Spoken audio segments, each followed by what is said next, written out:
चाहिँ प्राय गरी क्रिस्चियन भइसकेपछि त अनिवार्य रूपमै तपाईँहरूले सबैभन्दा पहिल्यै सुन्नुहुन्छ त्यो विषय त्यो कुराहरू, ताकि क्रिस्चियन नभए पनि अथवा विश्वासी नभए पनि कति मान्छेहरूलाई त्यो विषयमा थाहा छ। अझ हामी त विश्वासी भइसकेपछि प्रायः सबलाई थाहा नै हुन्छ अनि महत्त्वपूर्ण पनि कुरा छ। अनि धेरैजना यो विषयमा यहाँ हाम्रो मण्डलीमा पनि अनि अन्त पनि बाँडिसक्नु भएको छ यो विषयमा वचन चाहिँ। अनि तपाईँहरू धेरैजनाले मैले पनि धेरैचोटि सुनेको छु अनि धेरै कुराहरू त्यो विषयमा थाहा छ मलाई भन्दा तपाईँहरूलाई पनि। तर आज म कति कुराहरू चाहिँ तपाईँहरूलाई थाहा नभएको पनि हुनसक्छ त्यो विषयमा र महत्त्वपूर्ण भएको कारणले गर्दा चाहिँ म तपाईँहरूको माझमा आज त्यो वचनलाई विस्तृत रूपमा तपाईँहरूको माझमा बाँड्न जानेछु। आज अब यो प्रोजेक्टर बनायो भने थाहा थिएन, मेरो चाहिँ अलिकति तपाईँहरूले निन्द नलाओस् भनेर यो प्रोजेक्टर देखाउने बानी थियो। भएको भए म त्यही अनुसार तयारी गरेर आएको थिएँ, थाहा थिएन मलाई बनेको भने। तैपनि तपाईँहरू निन्द नलागिकन ध्यान दिएर सुन्नु होला। अनि म आज यो वचनलाई चाहिँ म केही भूमिका नबाँधिकन सिधै तपाईँहरूको माझमा बाँड्न जाँदैछु। र आज मेरो वचनको शीर्षक रहेको छ प्रार्थना। हामी प्रार्थना भने कसलाई थाहा छ? थाहा छ? ल एकदमै सरल, एकदमै छोटो दुईटा अक्षरमा उत्तर हुन्छ। यसको उत्तर चाहिँ सरल भनेको एकदमै सजिलो तरिकाले सबैले बुझ्ने भाषामा प्रार्थना भनेको के हो कसैले भन्न सक्नुहुन्छ? दुईटा मात्र अक्षर। आमीन, ताली बजाउँ उहाँलाई। एकदमै परमेश्वरसँग कुराकानी गर्ने चाहिँ प्रार्थना हो। कतिजनालाई थाहा थियो कुराकानी भने के आफै चाहिएको कुरा माग्ने मात्रै प्रार्थना हो? प्रार्थना भनेको सरल भाषामा अथवा सबैले बुझ्ने भाषामा परमेश्वरसँग कुरा गर्ने भन्ने विषयमा कतिजनालाई थाहा थियो? सबैलाई थाहा थियो? जमुना दिदीलाई थाहा थियो? प्रार्थना भने के सबैभन्दा सजिलो भाषामा के हो? जो सबैभन्दा सरल अथवा सबैले बुझ्ने भाषामा चाहिँ प्रार्थना भनेको चाहिँ हाम्रो परमेश्वरसँग कुराकानी हो। जसरी हामीले आफ्नो आमा बुवासँग, आफ्नो छोराछोरीसँग, आफ्नो श्रीमान श्रीमतीसँग, आफ्नो आफन्तसँग, आफ्नो साथीभाइसँग हामी हरेकजनासँग कुराकानी गर्छौँ, आफ्नो कुराहरू सेयर गर्छौँ गर्दैनौँ? हो, त्यसरी नै हाम्रो आत्मिक बुबा अथवा स्वर्गमा बस्नुहुने पिता अथवा हाम्रो विश्वासी जीवनको एकदमै महत्त्वपूर्ण व्यक्तिसँग कुराकानी गर्नु भने चाहिँ प्रार्थना गर्नु हो। आमेन। म तपाईँहरूलाई वचन एफिसी 6:18 पदबाट म तपाईँहरूलाई आजको वचन बाँड्न जाँदैछु। एफिसी 6:18 यसरी लेखेको छ, सारा प्रार्थना र निवेदन साथ सब समय पवित्र आत्मामा प्रार्थना गर। आमेन। सारा प्रार्थना, सारा निवेदन, भन्नुपर्ने कुरा अथवा माग्नुपर्ने कुरा, केही सुनाउनु पर्ने कुरा, केही धन्यवाद दिनुपर्ने कुरा, जे नै कुरा होस् न, हरेक कुराहरू चाहिँ हामीले पवित्र आत्माद्वारा अथवा एकदम चोखो मनको भएर एकदमै मन लगाएर चाहिँ हाम्रो परमेश्वरलाई हरेक समय, हरेक परिस्थिति, हरेक अवस्थाहरूमा चाहिँ प्रार्थना गरेर बस्नुपर्छ। यो वचनले यही भन्छ। म तपाईँहरूलाई बिस्तारै नै यो वचनमा आधारित भएर आजको वचन बाँड्नेछु। सबजना ध्यान दिएर सुन्नु होला। क्रिस्चियन जीवनमा चाहिँ सबैभन्दा महत्त्वपूर्ण विषय चाहिँ प्रार्थना हो। सबैभन्दा महत्त्वपूर्ण विषय चाहिँ क्रिस्चियन जीवनमा प्रार्थना हो। यो प्रार्थना शब्द जुन यो मैले तपाईँलाई प्रार्थना भनिरहेको छु, यो प्रार्थना चाहिँ बाइबलमा लगभग 500 चोटि भन्दा बढी पटक चाहिँ उच्चारण गरेको अथवा बढी पटक त्यो विषयमा व्याख्या गरेको छ बाइबलमा पनि। त्यही भएर यो प्रार्थना शब्द नै एकदमै महत्त्वपूर्ण छ, यसको काम पनि त्यतिकै महत्त्वपूर्ण छ। अब प्रार्थनाले चाहिँ महत्त्वपूर्ण के कामहरू गर्छ, प्रार्थना गर्नाले के हुन्छ, त्यो विषयमा म तपाईँलाई बिस्तारै बताउँदै जानेछु। सुरुमा चाहिँ प्रार्थनाले चाहिँ परिवर्तन ल्याउँछ। एफिसी 6:18 तपाईँले टिप्न सक्नुहुन्छ अनि पछि गएर त्यो बाइबलमा हेर्न सक्नुहुनेछ। प्रार्थनाले चाहिँ परिवर्तन ल्याउँछ। जे कुरा पनि चेन्ज ल्याउँछ, त्यो पोजिटिभ नेगेटिभ भन्ने हुँदैन, परिवर्तन ल्याउँछ। तर प्रार्थना असल किसिमको छ भने चाहिँ त्यसले सकारात्मक परिवर्तन, असल किसिमको परिवर्तन ल्याउँछ। प्रार्थना बिना कुनै परिवर्तन आउँदैन। तपाईँको जीवनमा होस्, तपाईँको पारिवारिक जीवनमा होस्, तपाईँको वैवाहिक जीवनमा होस्, तपाईँको व्यावसायिक जीवनमा होस्, तपाईँको सामाजिक आफन्तहरूको नातागोताको जीवनमा होस्, हरेक कुरामा जुनै क्षेत्रमा पनि तपाईँको जीवनमा परिवर्तन चाहिएको छ, नयाँ कुराको खाँचो परेको छ अथवा केही नयाँ कुरा, नौलो कुरा, एकदम राम्रो कुरा चाहिएको छ भने चाहिँ त्यो मात्र एउटा विषयले मात्र तपाईँको जीवनमा परिवर्तन ल्याउन सक्छ। त्यो विषय भनेको चाहिँ प्रार्थनाको हो। अनि एउटै पनि आत्मा प्रार्थनाद्वारा बचाइँदैन, प्रार्थना बाहेक बचाइँदैन। तपाईँहरू कतिजना चाहिँ सुरुमा विश्वासी हुँदा प्रार्थनाद्वारा के हुन्छ सुरुमा यस्तो ठ्याक्कै बुझ्ने ग्रहण, सबै कतिजना चाहिँ ग्रहण गरेर विश्वास हुनुभयो कि ग्रहणै नगरिकन विश्वासी हुनुभयो? कतिजना ग्रहण गरेर विश्वासी हुनुभयो? हात उठाउनु त। हाम्रो जमुना भाउजू चाहिँ ग्रहणै नगरेर विश्वास हुनुभयो क्या? ग्रहण गर्दा सबैभन्दा पहिला तपाईँले के गर्नु भएको थियो? ग्रहण गर्नु भने के हो? के गर्नु भएको थियो? कसैले भनिदिनुहोस् त मलाई। ग्रहण गर्दा तपाईँले के गरी ग्रहण गर्नु भएको थियो? हो, प्रार्थना। ग्रहण गर्नु भनेको सबैभन्दा महत्त्वपूर्ण सुरुमै आउने भन्ने कुरो ग्रहण गर्ने हो। ग्रहण गर्ने चाहिँ कसरी गरेका थियौँ? हामी सबैजनाले प्रार्थनाद्वारा ग्रहण गरेका थियौँ। त्यही भएर कुनै पनि परमेश्वरको राज्यमा अथवा अनन्त जीवनको लागि तपाईँहरूको आत्मा बचाउनु छ भने चाहिँ सबैभन्दा पहिला चाहिँ के गर्नुपर्छ? प्रार्थना गर्नुपर्छ। जब तपाईँ प्रार्थना गरेर ग्रहण गर्नुहुन्छ तपाईँको आत्मा चाहिँ प्रभुमा बस्छ, तपाईँको जीवनले चाहिँ अनन्त जीवन पाउँछ। एउटै पनि प्रचार आशिषित हुँदैन। मैले पनि अहिले मेरो लागि प्रार्थना गरिसक्नु भएको थियो, त्यही भएर मैले गरिनँ प्रार्थना मेरो लागि, वचन लागि। तपाईँहरू मण्डलीमा आएर वचन बाँड्नुहुन्छ अथवा कहीँ गएर सुसमाचार बाँड्नुहुन्छ अथवा केही प्रभुको बारेमा कसैलाई सिकाउनुहुन्छ भने सुरुमा चाहिँ प्रार्थनै गर्नुपर्छ। जसले प्रार्थना नगरिकन त्यो कुराहरू बाँड्छ, त्यो कुराहरू गर्छ अथवा प्रचारको कामहरू गर्छ त्यो चाहिँ आशिषित हुँदैन भनेर बाइबलले भन्छ। एउटै पनि दाम्पत्य जीवन विजयी बन्दैन। तपाईँहरू कतिजना वैवाहिक सम्बन्धमा बाँधिनु भएको छ उहाँलाई थाहा होला। जब तपाईँ आफ्नो वैवाहिक जीवनलाई प्रार्थनामा सुम्पर्नुहुन्न अथवा एकअर्कालाई प्रार्थना गर्नुहुन्न अथवा तपाईँहरू प्रार्थनाले गर्दाखेरि आपसी मेलमिलापमा बस्नुहुन्न, तपाईँहरूको जीवन, तपाईँको दाम्पत्य जीवन जुन बुढाबुढी श्रीमान श्रीमतीको जीवन हुन्छ नि त्यो कहिले पनि सफल हुँदैन। जहिले किचकिच, जहिले झगडा, जहिले अशान्ति, जहिले बेमेल हुनसक्छ। त्यो एउटै कुरा के छ? विश्वासी जीवनमा, अब अन्य जातिको त हामीलाई अहिले त्यति चासोको विषय भएन, तर विश्वासी भइसकेपछि तपाईँहरूको वैवाहिक जीवनलाई एकदमै असल बनाउनु छ, मेलमिलाप प्रेममा रहनु छ भने चाहिँ एकअर्काको लागि सधैँ प्रार्थना गर्नुपर्छ। आमेन। यो तपाईँहरू सिक्दै जानु होला। त्यस्तै एउटै छोरा वा छोरी ठिकसँग हुर्काइँदैन। तपाईँहरूको कतिजनाको नानी बाबुहरू हुनुहुन्छ जो विश्वासी नै भइसक्यो, तपाईँ आफू चाहिँ राम्रो हुनुहुन्छ प्रभुमा अथवा एकदमै असल किसिमको हुनुहुन्छ, तर तपाईँको प्रार्थना आफ्नो छोराछोरीको लागि अथवा आफ्नो सन्तानको लागि तपाईँ जति एकदम असल तरिकाले नियमित रूपमा प्रार्थना गर्नुहुन्न, तपाईँको छोराछोरी राम्रोसँग हुर्काइँदैन। ऊ एकदमै खराब व्यवहारको हुन्छ, उसलाई रोगहरूले अस्वस्थताले सताउँछ, नराम्रो सङ्गतमा लाग्छ, तपाईँले भनेको टेर्दैन। तपाईँले महसुस गर्नुभएको छ? कतिजनाले आफ्नो सन्तानको लागि, बच्चाको लागि प्रार्थना गर्नुभएको छ? गर्नुभएको छ? हुन्छ, तपाईँहरू एकदमै आशिषित आमा बुवा हुनुहुन्छ। यो बाइबलले भनेको कुरा हो। त्यस्तै एउटै जीवनमा पनि आशिष ल्याउन सक्नुहुन्न। एउटै जीवन, यो चाहिँ व्यक्तिगत जीवन हो। तपाईँको आफ्नो प्रगति, जसलाई पनि प्रगति गर्नु लाग्छ, आफ्नो अब जागिर खाने भने जागिरमा, व्यवसाय गर्ने व्यवसायमा अथवा आफ्नो जीवनमा प्रगति गर्नुपर्ने भने प्रगतिमा, तपाईँको जीवनमा प्रगति आइपुगेको छैन अथवा तपाईँले चाहेको जस्तो आनन्दको जीवन बिताउनु सक्नु भएको छैन भने एउटै कुरा ध्यान दिनुहोस्, तपाईँको प्रार्थनाको जीवन राम्रो छैन। तपाईँहरू त्यो आफैले मूल्याङ्कन गर्ने विषय हो। जतिजनाले आफू भनेको जस्तो हुन्छ नि, एकदम खोजेको जस्तो आशिषितपूर्ण अथवा एकदम आशिष आएको अथवा प्रगति भएको तपाईँको जीवन छैन भने एउटै कारण हो, त्यो तपाईँको प्रार्थनाको जीवन अथवा प्रार्थना गर्ने तपाईँको तरिका छ नि त्यो मिलेको छैन।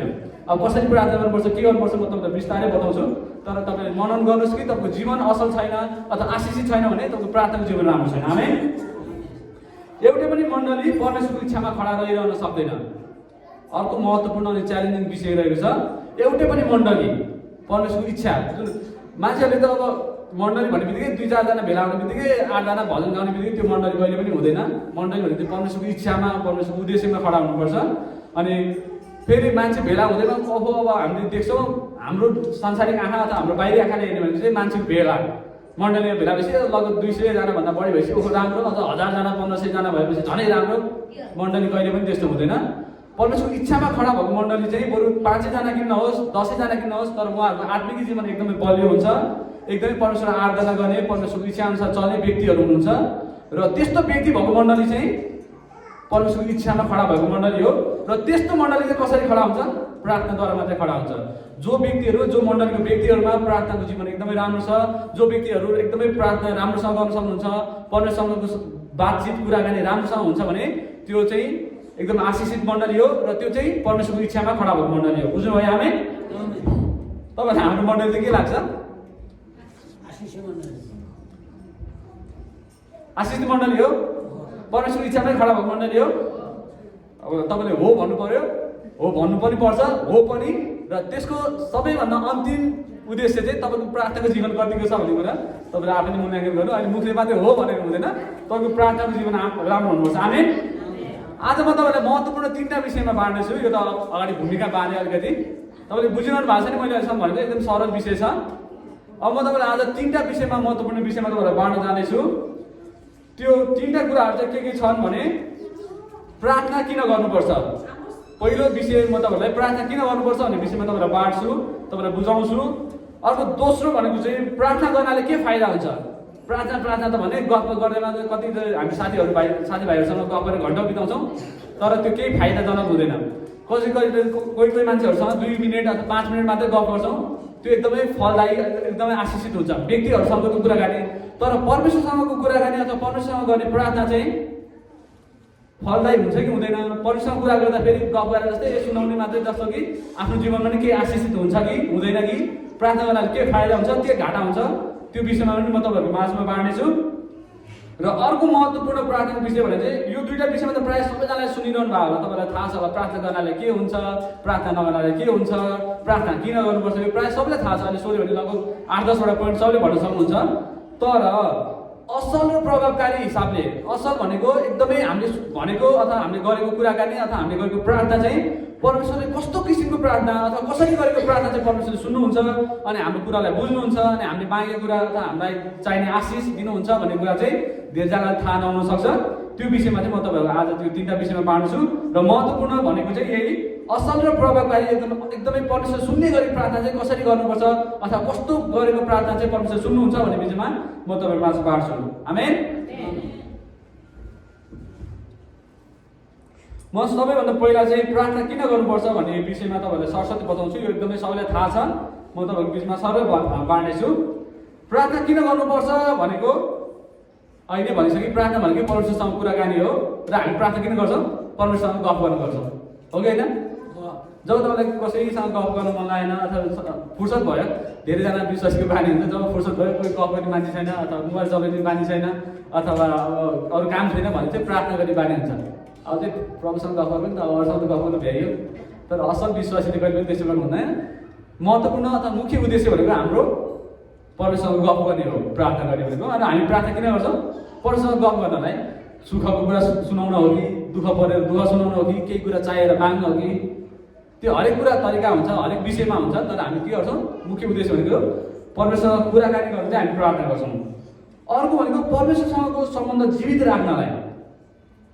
सम्बन्ध भन्ने बित्तिकै प्रेमी प्रेमिकाको, आमा बुवाको, छोराछोरीको, साथीभाइको मात्रै हुँदैन। हामी विश्वासी जीवनको चाहिँ सबैभन्दा पहिलो सम्बन्ध अथवा महत्त्वपूर्ण सम्बन्ध भनेको चाहिँ परमेश्वरसँगको सम्बन्ध हो। हामी संसारमा भएको आफ्नै आमा बाबासँग त 2-4 दिन 5-6 दिन नबोल्दा अथवा 1-2 महिना टाढा हुँदाखेरि सम्बन्ध अलिक चिसिन्छ, गफ गर्न भ्याइँदैन नि त। कहिले बिजीले गर्दाखेरि कहिले केले गर्दाखेरि गफ गर्न भ्याइँदैन, सम्बन्ध बिग्रिन्छ। त्यस्तै गरी हाम्रो आत्मिक जीवनमा हाम्रो आत्मिक बुबा हाम्रो परमेश्वरसँगको जुन कुराकानी अथवा गफगाफ अथवा प्रार्थना तपाईँको पातलिँदै गयो अथवा तपाईँ कम हुँदै गयो, गफ गर्न तपाईँ टाढा टाढा हुँदै जानुभयो भने तपाईँहरूको उहाँसँगको सम्बन्ध पनि चिसिँदै जान्छ अथवा छुट्दै जान्छ। कुनै पनि कुरा लगातार रूपमा गर्दै गऱ्यो अथवा लगातार रूपमा सम्बन्धमा अथवा नजिकमा अथवा कुराकानीमा बस्दै बस्यो भने त्यो साथीभाइकै किन नहोस्, बाबु आमाकै किन नहोस्, श्रीमान श्रीमतीकै किन होस्, हरेक कुराको सम्बन्ध यो संसारिक सम्बन्ध त जति नजिक भयो जति कुराकानी भयो त्यति प्रेम त्यति सम्बन्ध राम्रो हुँदै जान्छ, जति टाढा भयो त्यति वास्ता नगऱ्यो त्यति टाढा हुँदै जान्छ। त्यही माथि हाम्रो प्रभु त सधैँभरि आफूसँगै भसेको अथवा मेरो खोज गरेको चाहनुहुने परमेश्वर पिता। जब तपाईँ आफ्नो परमेश्वरसँगको गफ गर्ने अथवा परमेश्वरसँग प्रार्थना गर्ने समय तपाईँ लम्ब्याउँदै जानुहुन्छ भने परमेश्वरसँगको सम्बन्ध पनि टाढा हुँदै जान्छ। त्यही भएर तपाईँको परमेश्वरसँगको सम्बन्धलाई एकदमै बलियो बनाउनु छ, एकदमै असल बनाउनु छ, परमेश्वरसँगै सधैँ नजिक रहन चाहनुहुन्छ भने चाहिँ तपाईँले प्रार्थना गर्नुपर्छ। आमेन। त्यही भएर तपाईँले चाहनुहुन्छ परमेश्वरले त मलाई सुन्नु नै हुन्न, परमेश्वरले मलाई त हेर्नै हुन्न, परमेश्वरले मलाई त आशिषै दिनुहुन्न, खोइ कहाँ हुनुहुन्छ परमेश्वर, तपाईँ त्यस्तो सोच्दै हुनुहुन्छ अथवा तपाईँको मनमा त्यस्तो आएको छ भने तपाईँ बुझ्नुहोस् कि तपाईँको प्रार्थना पुगेको छैन। कतिजनालाई लागेको छ कहिले परमेश्वर हुनु नै क्या अथवा परमेश्वर मेरो कुरै सुन्नु हुनै क्या जस्तो कतिजना लागेको छ, नडाडी भन्नु त। सबजना लागेको छ, हातमा चाहिँ नउठाएको, सबजना लागेको छ, कहिले मलाई पनि लागेको छ। तर त्यो किन लागेर यसो थाहा पाउनुभयो, तपाईँले प्रार्थना गर्न पुगेन अथवा परमेश्वरसँग गफ गर्न पुगेन भन्ने चाहनु बुझ्नुहोस्। अर्को यो छ आफ्नो असमर्थतालाई स्वीकार गरी आफूलाई परमेश्वरको भरोसामा सुम्पर्नु।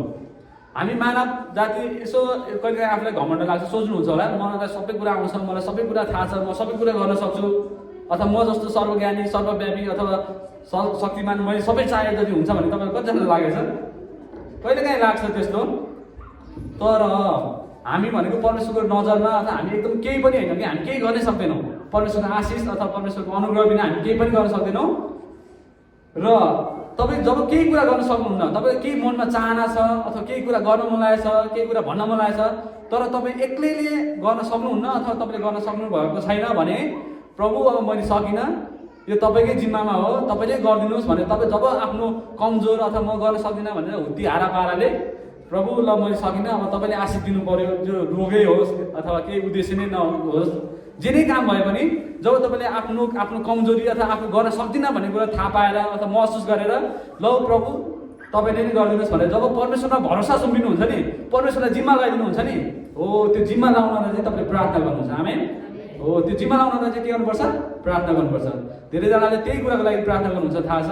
र परमेश्वरको प्रार्थना किन गर्नुपर्छ भन्दा त्यही आफ्नो म गर्न सक्दिनँ प्रभु, मैले गर्न सकिनँ, म असमर्थ भएँ, मैले सकिनँ, अब तपाईँ गरिदिनुहोस् भनेर जिम्मा लाउन चाहिँ हामी प्रार्थना गर्नुपर्छ। आमेन।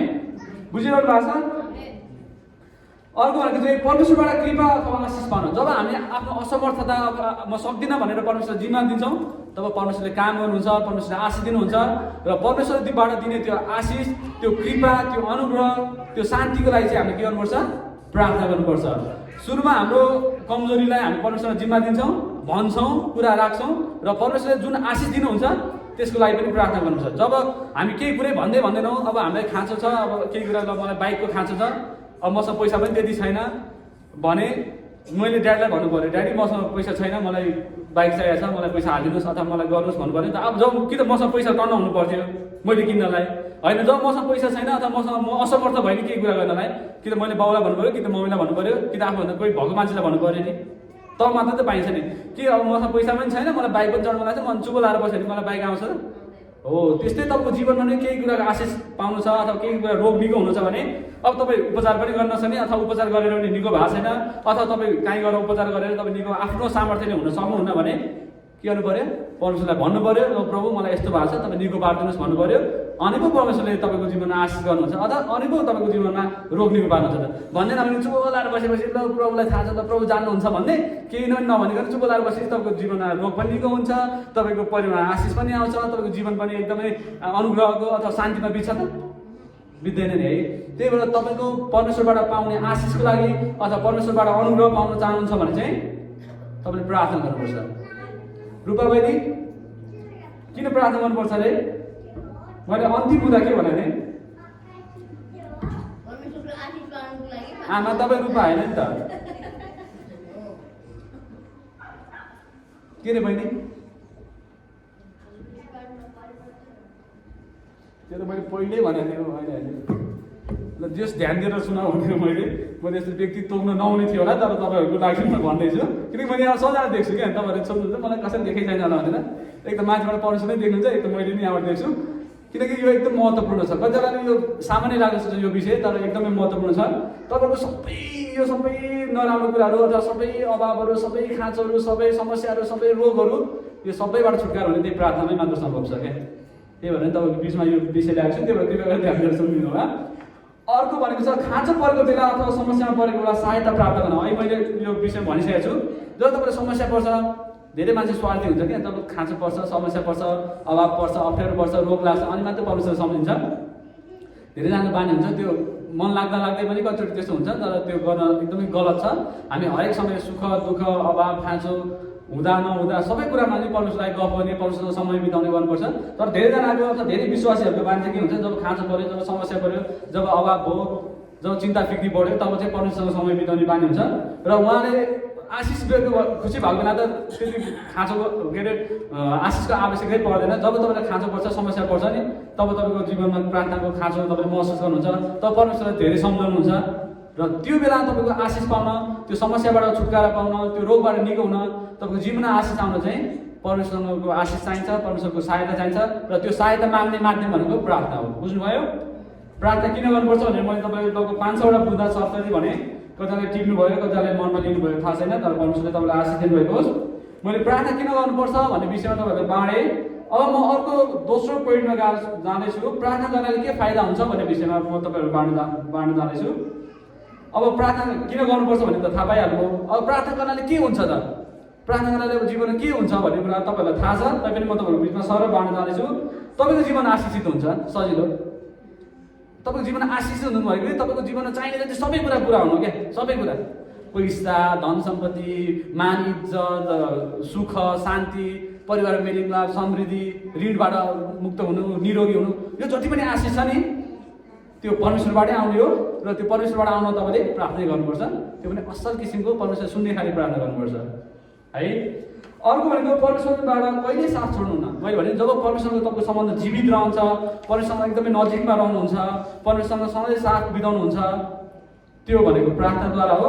र प्रार्थना गर्नाले चाहिँ परमेश्वर तपाईँलाई कहिले पनि छोड्नुहुन्न, अथवा परमेश्वर सधैँ तपाईँसँग हुनुहुन्छ। दुःख, अप्ठ्यारो, समस्या जस्तोसुकै परिस्थितिमा भए पनि तपाईँ परमेश्वरको साथमा हुनुहुन्छ। तपाईँको प्रार्थना असल छ अथवा प्रार्थना राम्रो छ, प्रभावकारी अथवा परमेश्वर सुन्ने खाले प्रार्थना गर्नुभएको छ भने परमेश्वरले तपाईँलाई कहिले पनि साथ छोड्नुहुन्न। आमेन। जब परमेश्वरले साथ छोड्नुहुन्न भने शैतानले कुनै मौका पाउँछ? शैतानले कुनै मौका पाउँछ? हो, असल किसिमको प्रार्थना गर्नाले शैतानले तपाईँको जीवनमा कुनै पनि किसिमको मौका पाउँदैन। यो प्रार्थना गर्नाले फाइदा हुने कुरा हो है। रमना के पाउँदैन अरे? कसले? के गर्नाले? मैले लास्ट बुझ्दा के भने ध्यानै दिएको थिएन जस्तो म चिच्याउनु मात्रै हो क्या। शैतानले कुनै पनि मौका पाउँदैन तपाईँको जीवनमा काम गर्न अथवा तपाईँको जीवनमा विनाश ल्याउन, तपाईँको जीवनमा श्राप ल्याउनलाई शैतानले कुनै पनि मौका पाउँदैन। जब तपाईँको सम्बन्ध परमेश्वरसँग मजबुत हुन्छ, परमेश्वरसँग परमेश्वरले तपाईँलाई कहिले छोड्नुहुन्न, त्यो एउटै कारण हो तपाईँको प्रार्थनाको जीवन अथवा तपाईँले गर्ने प्रार्थना एकदम असल हो अथवा प्रभावकारी हो भने। आमेन। सांसारिक पापबाट पूर्ण रूपमा अलग रहन सक्छौँ। तपाईँ विश्वासी भइकन कति पापहरू गरिरहनु भएको छ, मैले पनि गरिरहेको छु, तपाईँहरू मात्रै होइन। कति पापहरू गरिरहेको छौँ, सानो ठुलो मनबाट गर्ने, सोचबाट गर्ने, होइन, दिमागबाट गर्ने, आँखाबाट गर्ने, हातैले गर्ने, खुट्टाले गर्ने, धेरै किसिमको पापहरू हुन्छन्। अब सानो ठुलो जे नै भए पनि तपाईँको जीवनमा हामी चाहिँ लगातार रूपमा अगाडि बढ्ने अथवा लगातार रूपमा पाप रहित जीवन बिताउन प्रयास गर्ने हो। तर बाइबलले भनेको छ कोही पनि पाप बिना अथवा पाप नभएको मान्छे कोही पनि छैन। अब तपाईँ कति पाप गर्नुहुन्छ, धेरै गर्नुहुन्छ कि थोरै गर्नुहुन्छ, अब सानो पाप गर्नुहुन्छ कि ठुलो पाप गर्नुहुन्छ, त्यो तपाईँहरूलाई नै थाहा छ। तपाईँले पाप गरेर तपाईँले महसुस हुन्छ, थाहा हुन्छ क्या। तपाईँ गर्ने पापमा 100% 79% पाप चाहिँ तपाईँलाई थाहा हुँदाहुँदै पनि गर्नुहुन्छ। यो पाप हो, यो गल्ती हो, यो परमेश्वरको वचनअनुसार होइन भन्ने थाहा हुँदाहुँदै नै विश्वासले पाप गर्छ। र त्यो पाप किन गर्छ थाहा छ? किन गर्छ पाप? शैतानले त देउँछ, तर शैतानले पनि फेरि किन मौका पाउँछ भन्ने कुरा चाहिँ फेरि कहाँबाट जोडिन्छ? प्रार्थनामै जोडिन्छ। मैले तपाईँलाई लगातार भनेको थिएँ, जब तपाईँको जीवन प्रार्थनामा राम्रो हुँदैन नि शैतानले पनि मौका पाउँछ, शैतानले पनि परीक्षामा ल्याउँछ, अनि तपाईँ पनि पाप गर्नुहुन्छ, सानो ठुलो थोरै धेरै। त्यही भएर तपाईँ सोच्नुहोस् कि मैले पाप गर्दैछु अथवा मेरो पाप प्रभु मैले गल्ती गरेँ भनेर तपाईँ जति धेरैचोटि महसुस गर्नुहुन्छ, बुझ्नुहोस् कि तपाईँको प्रार्थनाको जीवन राम्रो छैन भन्ने तपाईँ थाहा पाइहाल्नुहोस् है। अनि उदाहरण जीवन अथवा आशिषित जीवन प्राप्त गर्न सकिँदैन। त्यही हो, अब शैतानले मौका पाउँछ, तपाईँ पाप गर्नुहुन्छ, तपाईँको जीवनमा अशान्ति हुन्छ, रोग लाग्छ, चिन्ता हुन्छ, फिक्री हुन्छ, लथालिङ्ग हुन्छ क्या जीवन। अनि त्यसपछि कहाँबाट आशिष पाउनु हो? तपाईँको जीवन यस्तै किसिमको छ भने तपाईँको प्रार्थना पुगेको छैन, अथवा तपाईँको गरेको प्रार्थना परमेश्वरले सुन्नुभएको छैन, अथवा तपाईँले गर्ने प्रार्थनाको तरिका मिलेको छैन भनौँ न। आमेन। मैले अहिलेसम्म दुईवटा महत्त्वपूर्ण विषयमा बाँडेँ, टपिक मात्रै। कसलाई सोधौँ? गाउँमा हजुर, मैले महत्त्वपूर्ण दुईवटा विषय टपिक मात्रै मैले के दुईवटा विषयमा बाँडिसकेको थिएँ। मैले 3टा विषय बाँड्छु भनेको थिएँ, 2टा बाँडिसकेँ, अब एउटा मात्रै बाँकी छ। 2टा के विषयमा बाँडेको थिएँ?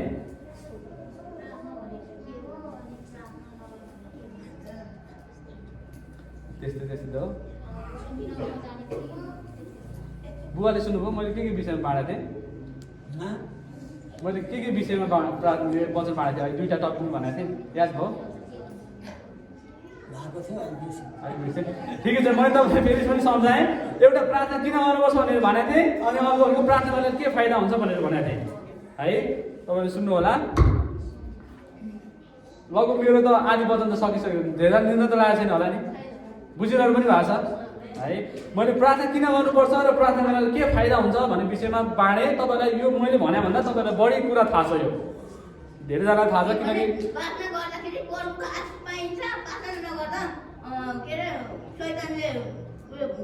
हो एकदम हेर्नु, आमालाई ताली बजाउँ, उहाँले धेरै बुझ्नु भएको छ है।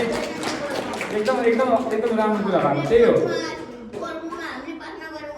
हजुर एकदम एकदम हो शैतान हटेपछि आशिष मात्र आउँछ है हो एकदम जति जे भन्यो भने लास्टमा कुरो उहाँले थेट कुरा गर्नुभयो होइन लास्टमा कुरो त्यही हो हो ठिक हो हुन्छ ल म अब तपाईँलाई एकदमै महत्त्वपूर्ण अब अहिलेसम्म त सबैलाई थाहा छ मैले सर यो भने अब महत्त्वपूर्ण विषय अथवा महत्त्वपूर्ण टपिक चाहिँ के थियो भने प्रार्थना त प्रायः सबले गर्नुहुन्छ धेरै थोरै छोटो मिठो अथवा कसैले दिनमा 5 चोटि गर्नुहुन्छ कसैले दिनमा 2 चोटि गर्नुहुन्छ कसैले दिनमा 1 चोटि गर्नुहुन्छ 1 चोटि भन्दा पनि कम गर्ने त के प्रार्थना विश्वास गर्नु है अब तपाईँ जे गर्नुहुन्छ मलाई थाहा छ अब आधिकारिक रूपमा एकदमै मिलाएर होइन र प्रभु सुरुमा प्रभु धन्यवाद भनेर होइन बिस्तारै मिलाउँदै घुमाउँदै अनि लास्टमा मलाई के चाहिएको छ त्यो माग्ने पनि प्रार्थना हो होइन अनि केही काम गर्दै ल के चट्टा हात काट्यो तरकारी काटेर ल प्रभु यो रगत बोक्न निको होस् अथवा यो घाउडीको होस् भन्ने पनि प्रार्थना हो है परमेश्वर गफ गर्ने प्रार्थना हो छोटो मिठो लामो बिस्तारी घुमाइ फिराइ जे गर्ने प्रार्थना हो हरेक किसिमले हरेक तवरले हरेक समयमा तपाईँहरूले प्रार्थना गर्नुहुन्छ त्यो थाहा छ त्यही मैले भने कसैले धेरै गर्नुहुन्छ कसैले थोरै गर्नुहुन्छ कसैले मिलाएर गर्नुहुन्छ कसैले छोटो गर्नुहुन्छ कसैले चाहिने कुरा मात्रै माग्नुहुन्छ कसैले चाहिँ धन्यवाद मात्रै पनि दिनुहुन्छ सबैको आफ्नो तरिका हुन्छ तर असल अथवा प्रभावकारी अथवा कस्तो किसिमले गरेको प्रार्थना चाहिँ प्रभुले सुन्नुहुन्छ अथवा कस्तो प्रार्थना चाहिँ अथवा कसरी गरेको प्रार्थना चाहिँ प्रभुले सुन्नुहुन्छ र तपाईँको जीवनमा आशिष दिनुहुन्छ भन्ने विषयमा चाहिँ म विस्तृत रूपमा बाँड्न जानेछु अहिले बोल्न नसुने नि केही छैन तपाईँलाई थाहा नै छ र यो कुरा चाहिँ तपाईँले थाहा पाउनुपर्छ र यो कुरा चाहिँ कृपया गरेर सबैजना ध्यान दिनुहोस् मैले एउटा दुईवटा तिनवटा चारवटा टपिक त धेरै थियो मैले अध्ययन गर्दाखेरि तर मैले महत्त्वपूर्ण 4वटा टपिक ल्याएको छु कसरी प्रार्थना गर्नुपर्छ भन्ने विषयमा म जसलाई पनि सोध्न सक्छु कृपया गरेर ध्यान दिएर सुन्नु होला है आमेन बुझिरहनु भएको छ होइन म के विषयमा अब बाँड्न जान्छु अरे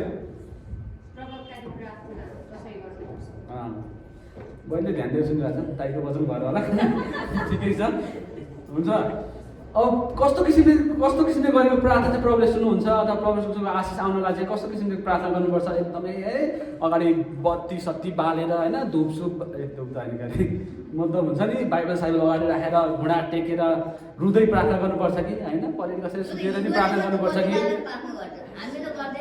होइन आमा अहिले पाला भएन अनि त्यसपछि त्यसरी गर्नुपर्छ कि होइन लौ प्रभु यो केही चाहिएको मात्रै मागेर मात्रै प्रार्थना गर्नुपर्छ होइन प्रभुलाई धन्यवाद दिएर उहाँको प्रशंसा मात्रै गरेर पनि प्रार्थना गर्नुपर्छ कि कसरी प्रार्थना गर्नुपर्छ भन्ने विषयमा म तपाईँलाई बाँड्दैछु र सबैभन्दा पहिलो प्रार्थना चाहिँ कसरी गर्नुपर्छ भन्दाखेरि अथवा तपाईँले कस्तो किसिमले गरेको प्रार्थना चाहिँ परमेश्वर सुन्नुहुन्छ भन्दाखेरि चाहिँ जब तपाईँको प्रार्थना चाहिँ आराधनामय हुन्छ आराधनामय भने बुझ्नुभयो जब हामी अगाडि बसेर आराधना गर्छौँ नि एकदमै ठुलोसोले भजन गाउँदै होइन प्रभुलाई धन्यवाद दिँदै परमेश्वरको महिमा गर्दै एकदम परमेश्वरको गुणगान गाउने काम हुन्छ नि बुझ्नुभयो परमेश्वरलाई धन्यवाद दिने क्या उहाँले गर्नुभएको असल काम अथवा उहाँले दिनुभएको तपाईँको जीवनमा त तपाईँले महसुस गर्नुभयो होला तपाईँले अझै पनि कति कुराहरू खाँचो अभावहरू समस्याहरू रोगहरू होला तपाईँ तपाईँले यसो महसुस गर्नुभयो होला कि विश्वासी भइसकेपछि तपाईँको जीवन पहिला कस्तो थियो अहिले कतिवटा कुरामा सुधार आएको छ र कतिवटा कुरामा आशिष आएको छ एउटा न एउटा त केही त होला नि विश्वासी भइसकेपछि अहिलेसम्म सुधार भन्ने नै अथवा आशिष भन्ने नै केही नै नभएको त छैन होला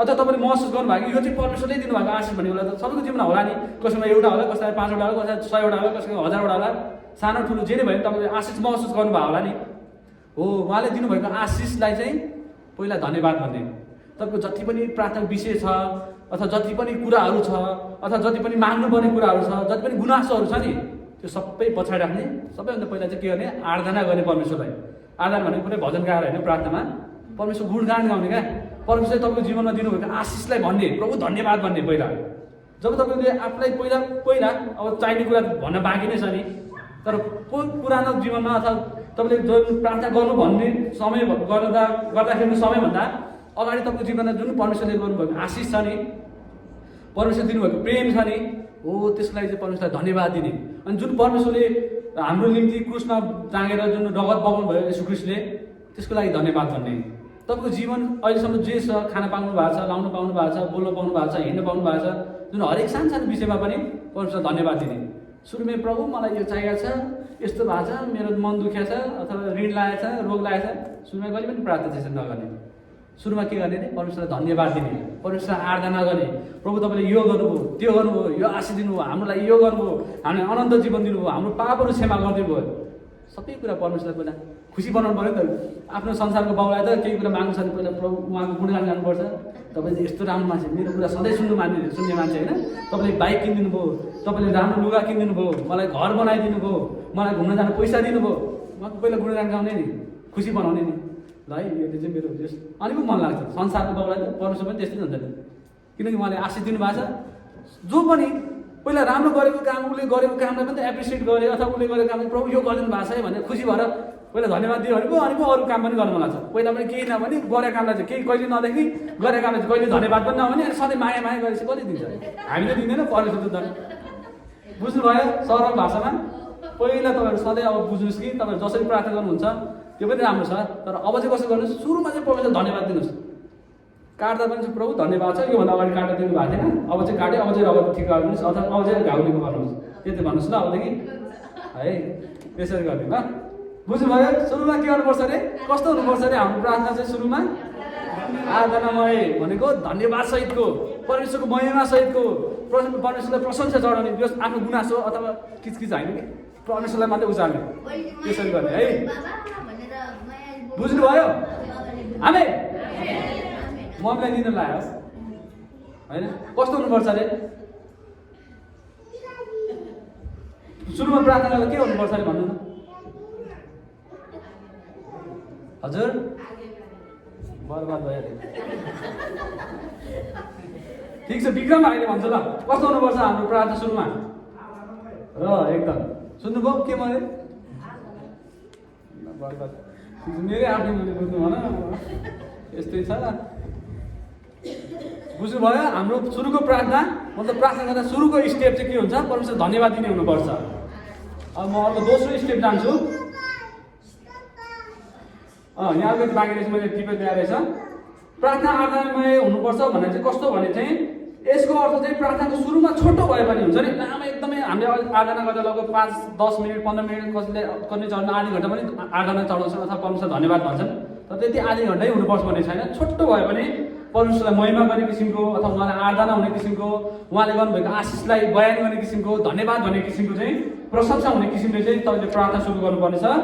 अनि हामीले प्रार्थना गर्दा सुरु गर्दै गर्दा चाहिँ हामीले के कुरा ध्यानमा राख्नुपर्छ भने चाहिँ हामी अनन्तको सृष्टिकर्ता अथवा सर्वोच्चको मालिकको नजिक जाँदैछु। एकदम हामी ठुलाले जति भन्नुहुन्छ कि प्रधानमन्त्री अथवा कुनै मन्त्री आयो भने त ओहो उहाँको नजिक जान पाएँ अथवा उहाँको छेउमा जान पाएँ, उहाँसँग फोटो खिच्न पाएँ, कति फिल हुन्छ नि त?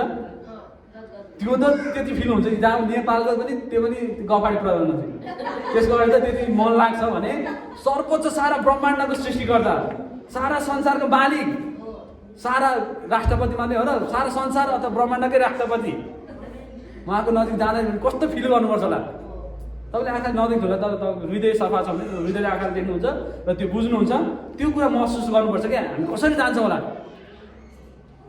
त्यो कुरालाई सधैँ ध्यानमा राखेर प्रार्थना गर्नुपर्छ र प्रार्थना गर्दा चाहिँ सधैँ हल्का किसिमले क्या गरिदिउँ न त, भनिदिउँ न त, सुनाइदिउँ न त, भएन हुन्छ नभए भने जस्तो क्या, त्यस्तो कहिले हुँदैन। अथवा आधा मनको भनेको भए पनि ठिकै छ, नभए पनि ठिकै छ, भए हुन्छ नभए हुँदैन भने जस्तो हुन्छ नि। हो त्यो किसिमको गरी पनि प्रार्थना हुँदैन र तपाईँको त्यो किसिमको प्रार्थना भयो भने तपाईँले जतिचोटि भन्नुहोस्, दिनमा 1000 चोटि भन्नुहोस् अथवा करोडचोटि भन्नुहोस्, तर तपाईँको प्रार्थना सुन्नै हुँदैन। बाइबलले यही कुरा भन्छ। अब म तपाईँलाई अर्को टपिक, अब पहिला त धन्यवाद दिँदै प्रार्थना गर्ने, अब त्यसपछि चाहिँ कसरी प्रार्थना गर्ने भन्ने विषयमा म तपाईँलाई भन्दैछु। त्यसपछि चाहिँ पाप स्वीकार रहित हुनुपर्छ, पाप स्वीकार सहित हुनुपर्छ। मैले भने नि तपाईँ विश्वासी नै असल किसिमको विश्वासी अथवा प्रभु एकदमै लागि परेको विश्वासी हुँदै हुनुहुन्छ भने तपाईँ कति न कति बेला अन्त काहीँ न काहीँ तपाईँ पाप गर्दै हुनुहुन्छ। मैले भने सानो ठुलो कसैले नि म पाप रहेछु, म एकदम धर्मी छु भनेर नाक फुलाउनै पर्दैन। परमेश्वरले भन्नुभएको छ परमेश्वर बाहेक कोही पनि छैन पाप नभएको व्यक्ति, र पाप नगरेको व्यक्ति कोही पनि छैन। तर जो मान्छेले पाप गरेर पनि स्वीकार गर्छ, पाप क्षमा माग्छ, त्यसको मात्रै जीवनमा आशिष आउँछ। र हामीले प्रार्थना गर्दा दोस्रो स्टेपमा पहिला त परमेश्वरलाई धन्यवाद दिने, आराधना चढाउने, त्यसपछि चाहिँ के गर्नु पर्यो? आफ्नो पाप स्वीकार गर्नु पर्यो। आमेन। भजन सङ्ग्रह 66 को 18 मा यसरी लेखेको छ, यदि मैले मेरो हृदयमा अधर्मलाई आश्रय दिएको भए परमेश्वरले सुन्नु हुने थिएन। आमेन। कति रे? भजन सङ्ग्रह 66 को 18, भजन सङ्ग्रह 66 को 18 मा यसरी लेखेको छ, यदि मैले मेरो हृदयमा अधर्मलाई आश्रय दिएको भए परमेश्वरले सुन्नु हुने थिएन। अधर्म भने के हो? पाप हो। परमेश्वर सुन्नुहुन्न भने के हो? हाम्रो प्रार्थना सुनवाई हुँदैन। जब तपाईँको हृदयमा, तपाईँको जीवनमा, तपाईँको मनमा, तपाईँको सोचमा पाप छ अथवा तपाईँको जीवनमा पाप छ भने तपाईँले जति नै भन्नुहोस्, जति नै प्रार्थना गर्नुहोस्, जति नै रुनुहोस्, जति नै गराउनुहोस्, तर त्यो प्रार्थना परमेश्वर सुन्नुहुन्न। आमेन। त्यही भएर तपाईँको प्रार्थना परमेश्वर सुन्न चाहनुहुन्छ अथवा परमेश्वरले सुनेको चाहनुहुन्छ अथवा तपाईँको प्रार्थनाद्वारा तपाईँको जीवनमा आशिष चाहनुहुन्छ भने दोस्रो स्टेपमा तपाईँले आफ्नो पाप स्वीकार गर्नुपर्छ। सानो ठुलो धेरै थोरै जे नै भए पनि तपाईँले आफ्नो पाप स्वीकार गर्नुपर्छ। प्रभु मैले यो ठाउँमा सम्झेरै, तपाईँलाई त थाहा हुन्छ नि तपाईँले गरे पाप, मलाई पनि थाहा हुँदैन तपाईँले के गर्नु भएको छ पाप, तर तपाईँलाई थाहा भएसम्म, मैले भने 100मा 79% पाप तपाईँलाई थाहा भइकन गर्नुहुन्छ र त्यो 79 पापहरू तपाईँले टिपेर हुन्छ कि सम्झेर हुन्छ कि प्रभु मैले यो विषयमा मैले अहिले भर्खर पाप गरेँ, हिजो यो पाप गरेँ, अस्ति यो पाप गरेँ, यसो गरेँ, यसको नराम्रो काम गरेँ, यस्तो सोचेँ, यसो गर्नुपर्ने थियो, यसो गरिनँ, यसलाई मन दुखाएँ, यो नगर्नुपर्ने कुरा हेरेँ, यो नजानुपर्ने ठाउँमा गएँ। तपाईँले प्रत्येक तोकी प्रत्येक गरेको पापलाई सम्झी तपाईँले पाप स्वीकार गर्नुपर्छ, पाप क्षमा माग्नुपर्छ, अनि मात्र तपाईँले प्रार्थना परमेश्वर सुन्नुहुन्छ। आमेन। कतिजनाको बानी नै हुँदैन, प्रभु क्षमा गरिदिनुहोस् भन् कतिको लास्टतिर भन्ने बानी हुन्छ। मैले मेरो होइन तपाईँहरूको हुनसक्छ भने कतिको लास्टतिर प्रभु क्षमा गरिदिनुहोस् है, मैले पाप गरेँ होला जानी नजानी भनेर कतिको बानी हुन्छ त्यति भन्ने। अन्त कतिको त बानी नै छ, कहाँ मैले पाप गर्नु, म त एकदम ठिक बिता छु नि भन्ने हुन्छ। तर तपाईँले यो कुरा ख्याल गर्नुहोस्, मैले हिजो यो गरेँ, अस्ति यो गरेँ, झन् अस्ति यो गरेँ, प्रत्येक विषयलाई सम्झी टिपोट गरी भनी रुँदै जब तपाईँले प्रार्थनाद्वारा प्रार्थना समयमा तपाईँको पाप स्वीकार गर्नुहुन्छ र क्षमा माग्नुहुन्छ अनि मात्र परमेश्वर प्रार्थना सुन्नुहुन्छ। आमेन। जब परमेश्वरको नजिक हुने भनेको आफ्नो पाप स्वीकार गरेर, तपाईँ जबसम्म तपाईँको मनमा पाप हुन्छ, तपाईँको जीवनमा पाप हुन्छ, तपाईँ परमेश्वरसँग के अरे नजिक हुनै सक्नुहुन्न क्या। अनि परमेश्वर नजिक नभएपछि त्यो बोलेको मात्र परमेश्वर सुन्नु नै हुन्न। जब हामीले हाम्रो पाप स्वीकार गर्ने क्षमासहितको निवेदन गर्छौँ नि, तब परमेश्वरबाट हामी कृपा प्राप्त गर्छौँ अनि हाम्रो प्रार्थना चाहिँ परमेश्वरसँग पुग्छ। आमेन। सुरुमा 1 नम्बरमा के अरे आराधना भनेको परमेश्वरलाई धन्यवाद चढाउने, महिमा चढाउने, उहाँले दिनुभएको आशिषलाई उहाँलाई वर्णन गर्ने, उहाँलाई धन्यवाद चढाउने, त्यसपछि आफ्नो पाप क्षमा माग्ने, आफ्नो गरेको पाप क्षमा माग्ने है। अनि यो दुईवटा कुरा गरेपछि परमेश्वरले 50% जति सुन्नुहुन्छ ल, अरू नि बाँकी छ 50% जो सुन्नुहुन्छ। सुन्दै नसुन्नु भने त 50% पनि धेरै हो। तर 100% बुझाउन चाहिँ कति के गर्नुपर्छ भनेर अर्को दुईवटा विषयमा तपाईँहरू बाँड्दैछु, कृपया ध्यान दिएर सुन्नु होला। सुरुमा हामीले आराधना सहितको अथवा परमेश्वर धन्यवाद सहितको प्रार्थना गर्नुपर्छ, फर्स्ट स्टेप। दोस्रोमा हामीले गरेको सबै सानो ठुलो धेरै थोरै जे नै भए पनि तोक्दै, तपाईँलाई थाहा छ तपाईँले गर्नुभएको कहाँ गल्ती गर्नुभयो, कहाँ भुल गर्नुभयो, त्यो तोक्दै छुट्याउँदै तपाईँले क्षमा माग्नुपर्छ। र अर्को भनेको चाहिँ प्रार्थना नियमित हुनुपर्छ। आमेन। कतिजनाको नियमित प्रार्थना गर्ने मानिस छ, कतिजना उठ्ने बित्तिकै तल के अरे खाटमा नझरिकन प्रार्थना गर्ने मानिस छ। हात उठ्यो भने त फेरि परमेश्वरले श्राप दिनुहुन्छ है, झुटो गरेर ल ठ्याक्कै उठाउनु त। कतिजनाको ओछ्यानमा उठ्ने बित्तिकै ओछ्यानमा नझरिकन प्रार्थना गर्ने बानी हुन्छ। म्याक्सिमम टाइम ल कठै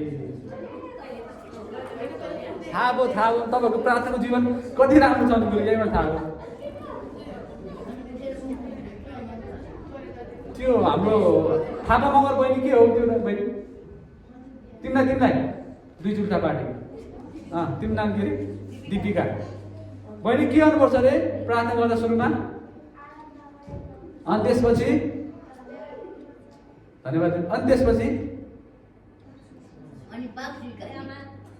हाम्रो आमाको साथै बाँड्यो। तिमीहरू दुईजना गफ गर्दै थियो है, गफ नगर ल। पाप क्षमा माग्नुपर्छ। र मैले लास्टमा के सोध्दै थिएँ ल दिपिकाको बहिनी भनिदियो नि त, के सोध्दै थिएँ नानी लास्ट टाइम मैले के सोध्दै थिएँ? हात उठाउनु लाग्थेँ नि सबजनाले, किन उठाउनु लाग्थेँ हजुर?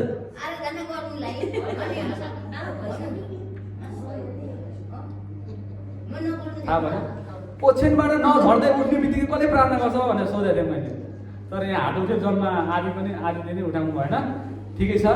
त्यो चाहिँ परमेश्वरलाई कति स्थानमा राख्ने अथवा परमेश्वरलाई कति समय नजिक राख्ने भन्ने विषय हो। यो विषयमा तपाईँले किन गर्नु भन भने म सोध्न लाग्यो होइन कि तपाईँले कति प्रार्थना गर्नुहुन्छ भनेर मैले सोध्न आएको थिएँ। र म के विषयमा यो भन्दै थिएँ भनेको प्रार्थना चाहिँ नियमित हुनुपर्छ। नियमित भने गरे गर्नुपर्छ के भने गर्नुपर्छ, एकचोटि भनेर 6 महिना पुग्ने होइन। आशिष दिने कुरा पनि तपाईँले जति भने पनि पुग्दैन, किनकि परमेश्वर जस्तो त्याग बलिदान कसैले गर्नै सक्दैन। त्यो उहाँको सबैभन्दा महान कामलाई सधैँभरि धन्यवाद दिनै पर्यो। किनकि तपाईँहरू सधैँ पाप गर्दै हुनुहुन्छ।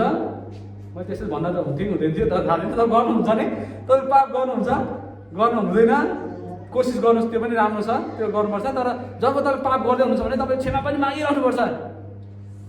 क्षमा दिइहाल्नुहुन्छ सधैँ, त्यो पाप पनि गर्दै गर्ने, क्षमा पनि माग्दै गर्ने, त्यो कुरा पनि होइन। तर प्रार्थना गर्दा चाहिँ तपाईँ प्रार्थना गर्दै हुनुहुन्छ भने तपाईँले गर्नुभएको पापलाई क्षमा माग्नुहोस् भन्न खोजेको हो। परमेश्वरलाई धन्यवाद पनि दिइराख्नु पर्यो, आफ्नो पापबाट पनि क्षमा मागिराख्नु पर्यो र प्रार्थना पनि सधैँभरि गरिराख्नु पर्यो। आमेन। जब तपाईँ कुनै विषयमा परमेश्वरलाई मागिराख्नुहुन्छ, भनिराख्नुहुन्छ भने परमेश्वरलाई दिक्क लाग्छ कि नसुनौ भने अथवा नचाहिने विषय छ भने परमेश्वर मन बदलिन सक्छ। किनकि तपाईँ लगातार रूपमा माग्दै हुनुहुन्छ नि त, नियमित रूपमा तपाईँ विधि पुर्याएर पहिला परमेश्वरलाई मौका पनि पार्दै हुनुहुन्छ, तपाईँको गल्तीबाट पनि क्षमा माग्दै हुनुहुन्छ। त्यति गरे पनि अनि अझै भनिरहेको छ भने चाहिँ अनि सुन्नु पऱ्यो नि बरुलाई नि। त्यही भएर तपाईँको जीवनमा याद गर्नुहोस्, तपाईँले कुनै प्रार्थनाको विषय लगातार कसैले 1 हप्ता, कसैले 10 दिन, कसैले 1 महिना, कसैले 6 महिना, कसैले वर्ष अथवा कसैले वर्षौँदेखि पनि प्रार्थना त्यो विषयमा गर्दै हुनुहुन्छ। अझै पनि तपाईँको विषयमा तपाईँको जीवनमा त्यो प्रार्थनाको सुनाइ भएको छैन भने यो 3टा कुरा पुगेको छैन भनेर याद गर्नुहोस्। परमेश्वरलाई आराधना पुगेन, तपाईँले पाप क्षमा माग्नु भएन र तपाईँले 6 महिनामा एकचोटि प्रार्थना गरेर परमेश्वरलाई पनि थाहा नै हुँदैन त्यो के विषयमा प्रार्थना गरे। त्यही भएर तपाईँ लगातार रूपमा प्रार्थना गर्नुहोस्, दिनमा 5 चोटि गर्नुहोस्, दिनमा 6 चोटि गर्नुहोस्, तर नियमित रूपमा प्रार्थना गर्नुहोस्। आमेन। विश्वासीहरूले चाहिँ दैनिक समय चाहिँ प्रार्थना गर्ने समय टाइम निकाल्नै पर्छ। कतिजनाको बानी हुन्छ फुर्सद भए झल्यास सम्झ्यो भने मात्रै, जब अब केही काम छैन, अझै केही काम नभएपछि सुत्ने बानी पनि हुन्छ, प्रार्थना त परै जान्छ। विश्वासीको भन्दैछु है मैले।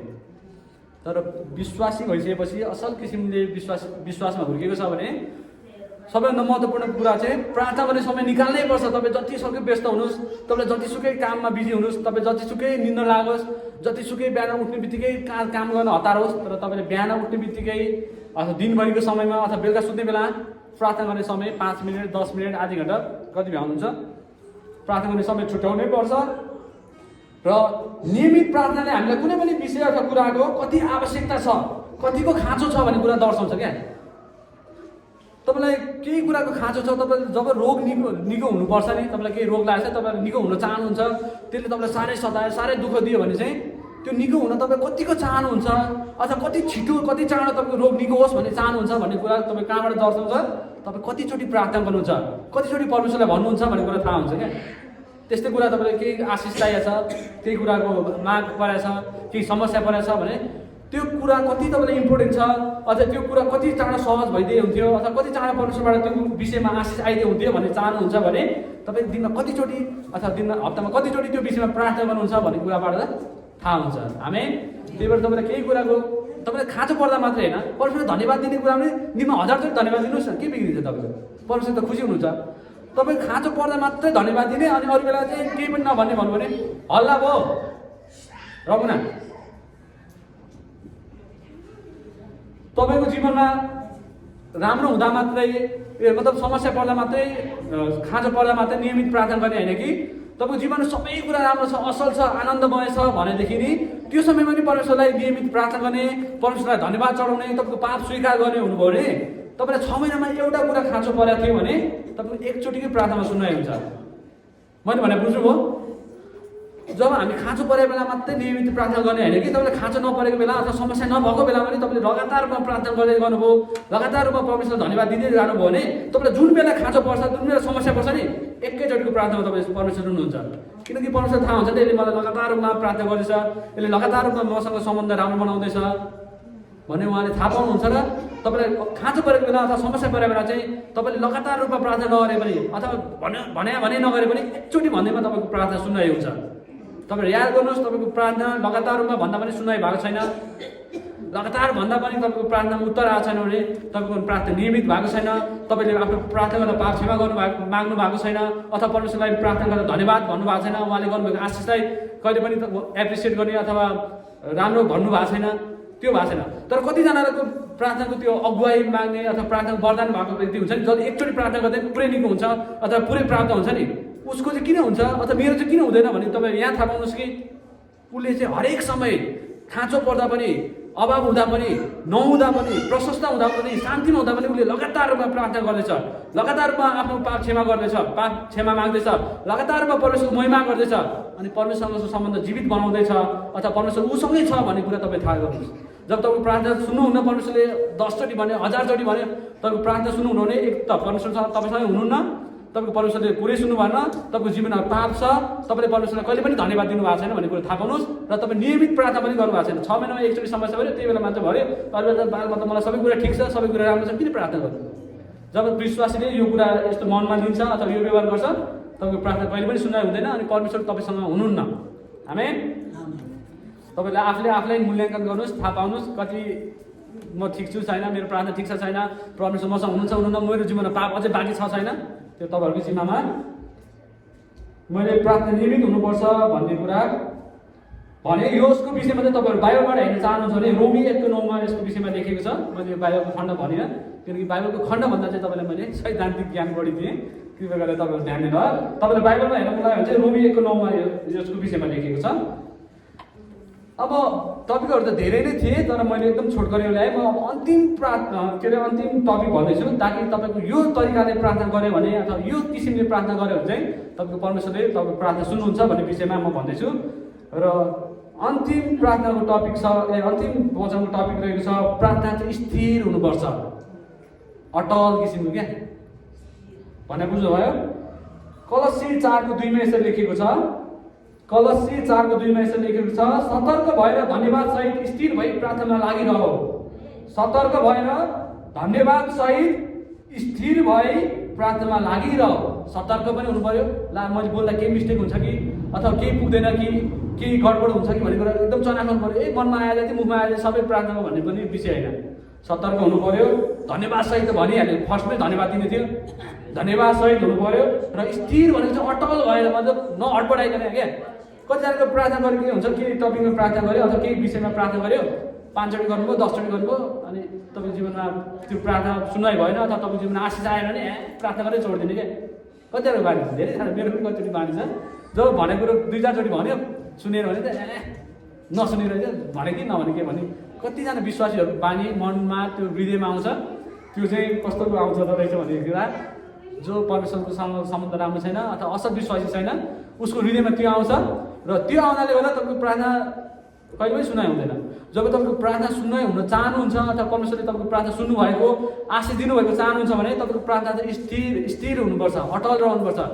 जबसम्म तपाईँको प्रार्थना उत्तर आउँदैन तबसम्म प्रार्थना गरिराख्ने खाले हुनुपर्छ क्या। तपाईँलाई केही किसिमको खाँचो छ अथवा तपाईँ परमेश्वरबाट आउनुखेर आओस् भन्ने चाहनुहुन्छ अथवा आएको विश्वास गर्नुहुन्छ भने चाहिँ तपाईँले जबसम्म पाउनुहुन्न तबसम्म प्रार्थना गरिरहनुपर्छ।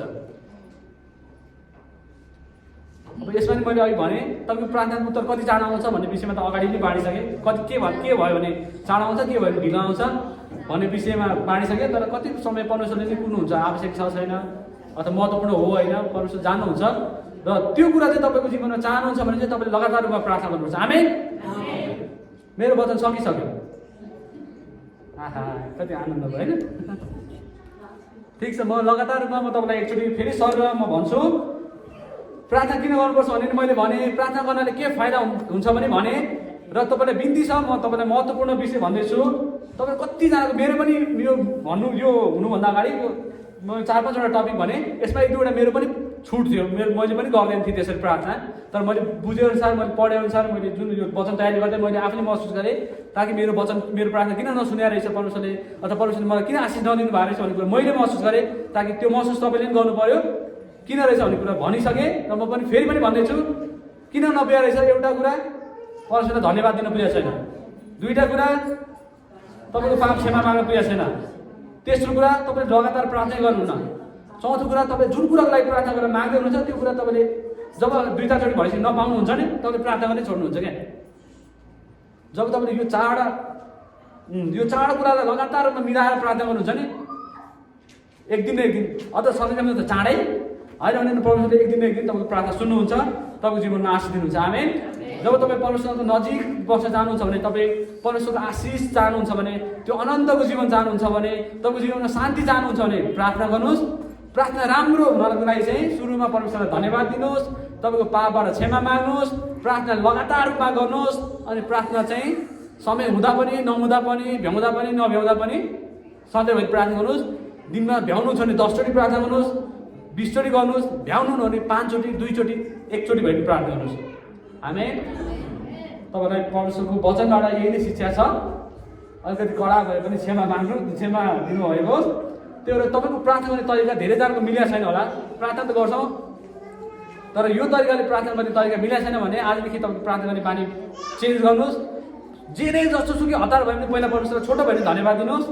तपाईँले गर्नुभएको पाप पुरानो पाप नसमे पनि तत्कालको पाप हुन्छ नि, हिजो अस्ति गरेर पापलाई सम्झी क्षमा माग्नुहोस्। बिहान बेलुका दिउँसो जति बेला भ्याए पनि लगातार प्रार्थना गर्नुहोस्। र तपाईँ जुन कुराको लागि प्रार्थना गर्नुहुन्छ जबसम्म पाउनुहुन्न तबसम्म प्रार्थना गरिरहनुहोस्। आमेन। यति गर्दा प्रार्थना मतलब यति गर्दा तपाईँको जीवनमा आशिष आएन अथवा परमेश्वर तपाईँको प्रार्थना सुन्नु भएन भने यो बाहेक अरू पापहरू होला है। ल मेरो वचन चाहिँ यहीँ सकिया छ। कतिजना लिन लाग्यो छैन? ल लास्टमा चाहिँ म तपाईँको बिचमा एउटा गजल बाँडेर जाँदैछु ताकि तपाईँलाई वचन सुन्दा वाक्क भयो है, अलिकति मुड फ्रेस हुन्छ है।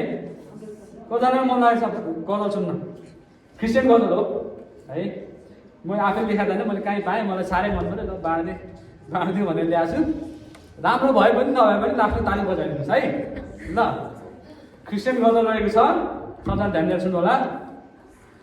पाप क्षमा छ येशूमा विश्वास गरिहेर, पाप क्षमा छ येशूमा विश्वास गरिहेर, घमण्ड मन हटाएर नम्रतामा झरिहेर, घमण्ड मन हटाएर नम्रतामा झरिहेर। वाह बाँकी छ कहाँ यतिमा दिउँ।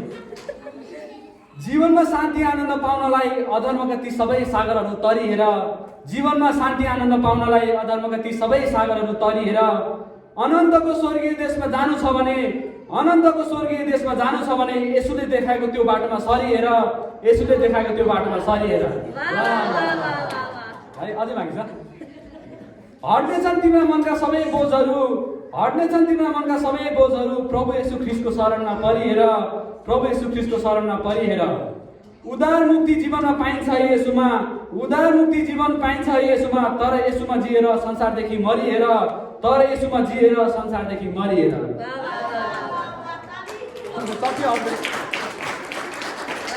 है ल आजको वचन यही सकेको छ।